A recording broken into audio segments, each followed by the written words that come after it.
बिस्मिल्लाहिर्रहमानिर्रहीम। अस्सलाम वालेकुम नाज़रीन। रास्को न्यूज़ से मैं हूं आपका होस्ट एहसन चीमा।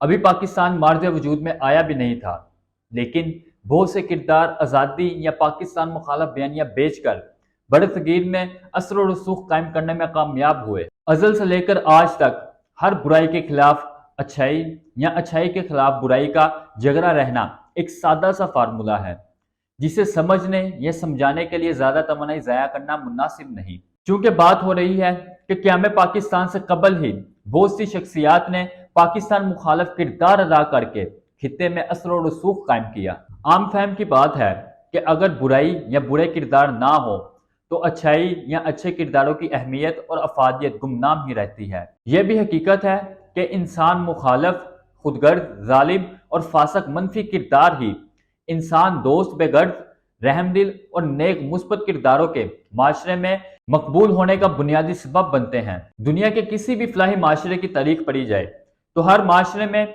मनफी और मुस्बत दोनों सोचों के मुतहम्मिल किरदार मिलेंगे, बल्कि इन्हीं दो किरदारों की आपसी नजरियाती जंग माशरे में मुस्बत तब्दीलियों के असबाब होते हैं।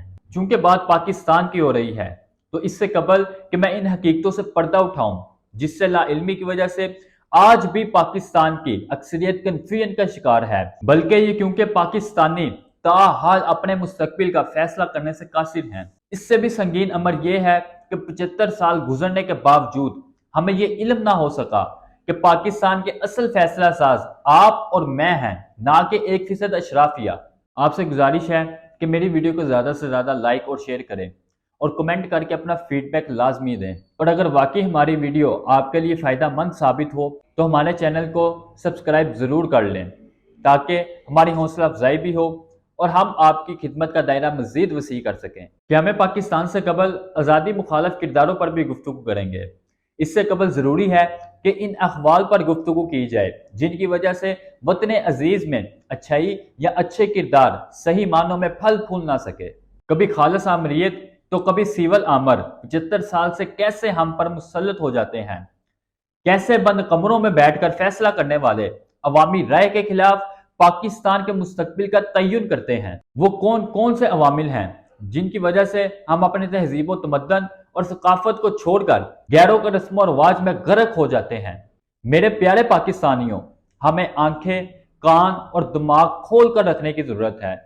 हमें सोचना होगा वो कौन से ऐसे अवामिल हैं जो मुतहर्रिक होकर हमारी पसंद और नापसंद का जाविया ही बदल देते हैं। आखिर कब हम अंधी तकलीद और मकरू फ्रेब की सोहबत से निजात हासिल कर पाएंगे? नजरिए, पाकबाजी और ईमानदारी की बजाय हम ऐसे अवामिल पर क्यों जान वारने के लिए तैयार हो जाते हैं? वो कौन लोग हैं जो हमारी आंखों पर पट्टियां बांधकर हमारे कानों के जरिए हमारे दिमागों पर गुलामी का तसल्लुत कायम कर देते हैं? पाकिस्तान में ही आखिर कैसे वन मैन शो कई कई साल हुकूमत कर जाते हैं? और भी बहुत से सवालात ऐसे हैं जिनको पॉइंट आउट करना जरूरी है, लेकिन टाइम की मजबूरी की वजह से क्या मैं पाकिस्तान के बाद एक ऐसे किरदार को आपके सामने मिसाल के तौर पर पेश करने जा रहा हूं जिसने अपनी हाजिर दिमागी और शातिरी से कई दहाइयों तक आपकी और मेरी मर्जी के आगे बंद बांध रखा। जी, वही किरदार जिसने पाकिस्तान पर राज करने वाले हर आमिर को 22 करोड़ पाकिस्तानियों के अजहान को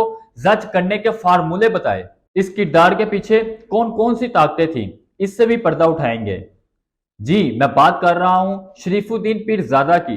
वही शरीफुद्दीन पीरजादा जिसके नाम से तो आप वाकफ होंगे, लेकिन इसके किरदार ने कितने साल हमारी इज्तिमाई और इनफरादी तरक्की को रोके रखा, शायद ही कोई जानता हो। मौसूफ कब कहां पैदा हुए और क्या क्या कारनामे सर अंजाम देते रहे, इस बारे तहकीक गोश गुजार करता हूं। नाजरीन, पाकिस्तान में हर फौजी आमर की बैसाखी शरीफुद्दीन पीरजादा अपने 94वें जन्मदिन से 10 रोज कबल इंतकाल कर गए।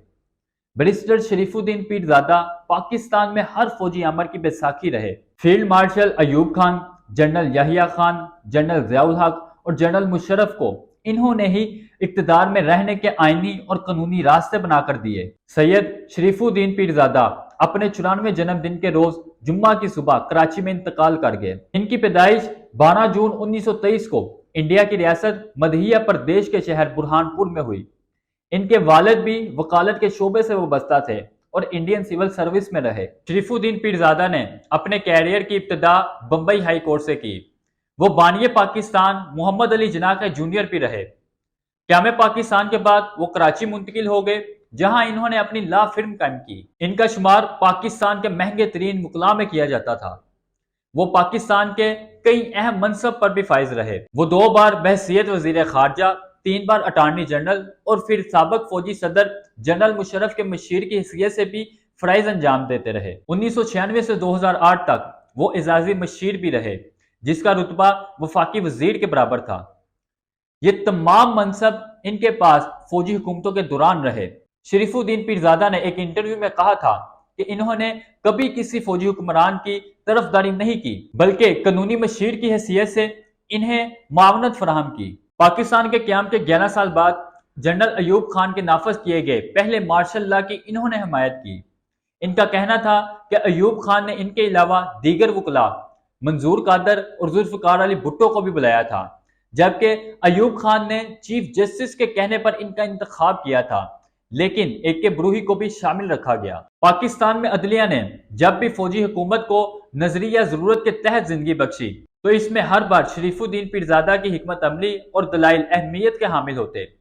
وہ آئین کی تشریح اپنے نظریے اور سوچ کے مطابق اپنا مدعا ثابت کرنے میں اکثر کامیاب رہتے۔ میاں نواز شریف کے دوسرے دور حکومت میں جب صدر پاکستان سے اسمبلی کو معطل کرنے کے اختیارات واپس لیے گئے تو آئینی درخواست کی سماعت کے لیے عدالت نے انہیں معاونت کے لیے طلب کیا۔ شریف الدین پیرزادہ نے ان اختیارات کو سیفٹی وال قرار دیا اور اس کو جاری رکھنے کی حمایت کی تھی۔ ان اختیارات کے تحت محمد خان جنیجو، بے نظیر بھٹو اور میاں نواز شریف کی حکومتیں معطل کی گئی تھی۔ جنرل پرویز مشرف کے ساتھ پہلی میٹنگ کا حوالہ دیتے ہوئے کہا کہ اس اجلاس میں تمام جنرلز موجود تھے اور ان جنرلز کا کہنا تھا کہ مارشل لا کا اعلان ہو اور general Pervez Musharraf chief martial law administrator بنے۔ میں سنتا رہا۔ اس کے بعد مشرف کو کہا کہ کیا ہم اکیلے بیٹھ سکتے ہیں؟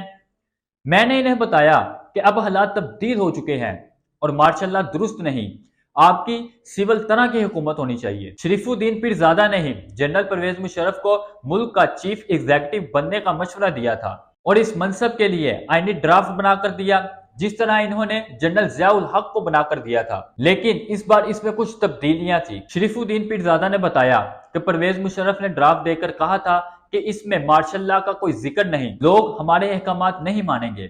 اس کے بعد انہوں نے مشرف کو یقین دہانی کرائی کہ ایسا نہیں ہوگا، کیونکہ سیاسی جماعتیں ان کی حمایت کر چکی تھی۔ پاکستان میں جب سابق چیف جسٹس افتخار محمد چودھری کی معطلی کے بعد ملک میں وکلاء کی سب سے بڑی جدوجہد چلی تو شریف الدین پیرزادہ اپنی کمیونٹی کے ساتھ کھڑے نظر نہیں آئے۔ انہوں نے افتخار چودھری کے خلاف ریفرنس لا علمی کا اظہار کیا تھا اور کہا کہ اگر انہیں معلوم ہوتا تو اس کی مخالفت کرتے۔ انہوں نے اقوام متحدہ کی جنرل اسمبلی میں متعدد بار پاکستان کی قیادت کی اور ہیومن رائٹ کونسل اور سیکیورٹی کونسل میں خطاب کیا۔ اس کے علاوہ وہ انٹرنیشنل کورٹ آف جسٹس کے جج اور آرگنائزیشن آف اسلامک کوآپریشن کے منتخب سیکرٹری کے منصب پر بھی فائز رہے۔ شریف الدین پیرزادہ پاکستان کے قیام کی تاریخ، محمد علی جناح کی زندگی اور پاکستان کے آئین سمیت دیگر موضوعات پر 10 کے قریب کتابوں کے مصنف بھی تھے۔ سینئر قانون دان ایس ایم ظفر کہتے ہیں کہ شریف الدین پیرزادہ کا سیاسی اور قانونی کنٹریبیوشن منفی زیادہ رہا ہے۔ ان کے انتقال کے بعد اس پر مزید بات نہیں کی جا سکتی۔ اللہ ہم سب کا حامی ناصر ہو۔ ناظرین، دوبارہ ملاقات ہوگی نئی ویڈیو نئے موضوع کے ساتھ۔ تب تک کے لیے اپنے ہوسٹ احسن چیمہ کو اجازت دیجیے۔ اللہ حافظ۔ پاکستان زندہ باد۔